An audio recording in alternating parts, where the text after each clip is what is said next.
Photo कर जवाब धइले बा आज ले तोहार फोटो कर जवाब धइले बनी आज ले तोहार प्यार कर गुनाह होता प्यार कर गुनाह होता प्यार हम कइले बानी फोटो करे जा कितना दुनिया ने तू है क्यों उदास तेरी प्यारी आँखों में प्यार की है प्यार आ मेरे पास कह जो कहना है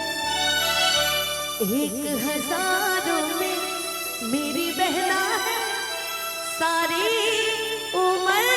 हमें संग रहना है भूलों का तारा सबका कहना है 1000 में मेरी बहना है सारी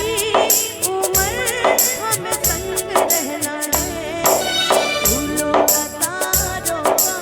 सबका कहना है तुम सच में लाखों करोड़ों में एक हो और तुमको जो पाएगा ना वो भी करोड़ों में एक होगा है जी है ना हाँ भाई सही बात है ना कहो कि प्यार कर गुनाह बाता ना भाई गुनाह नहीं कि प्यार कर गुनाह बाता प्यार हम कइले बानी आज ले तोहार फोटो कर जवाब धइले बा आज ले तोहार फोटो कर जवाब धइले बानी आज ले तोहार प्यार कर गुनाह होता प्यार कर गुनाह होता प्यार हम कइले बानी फोटो करे जा कितने की पता भाई क्या कि कहते हैं? आज ले तोहार फोटो मोबाइल में धइले बानी आज ले तोहार फोटो कर जवाब धइले बानी आज ले तोहार फोटो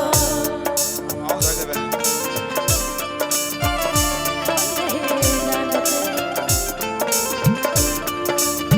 ये हम नहीं जानते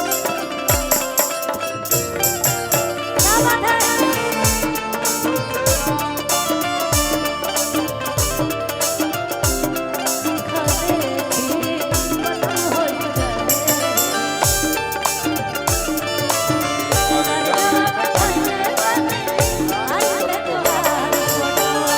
ऐसा लग रहा है कि आज मैं और खुशी मिलके दो गोला कर रहे हैं ना हाँ भाई कोई भी मेल आर्टिस्ट की जरूरत नहीं है हम लोगों को है ना हम लोग साथ ही में गा लेंगे क्या कसम तू गोला होके चाहिए भाई फीमेल चाहिए भाई अच्छा अच्छा अच्छा ये भी जिंदगी में बड़ी जरूरी सेल्फी है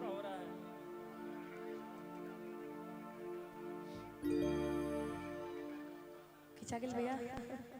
मदद कर देना अच्छी लग रही है आप आज मेरे से रुका चौथी बार बोला तुमने मेरे को चौथी बार आप लग रही है तो मैं बोल रही हूँ पता नहीं मन कर रहा है बार बार बोलने तू सुंदर लग रही है ना इसलिए अच्छे लोग दूसरे को अच्छे ही लगते हैं हमेशा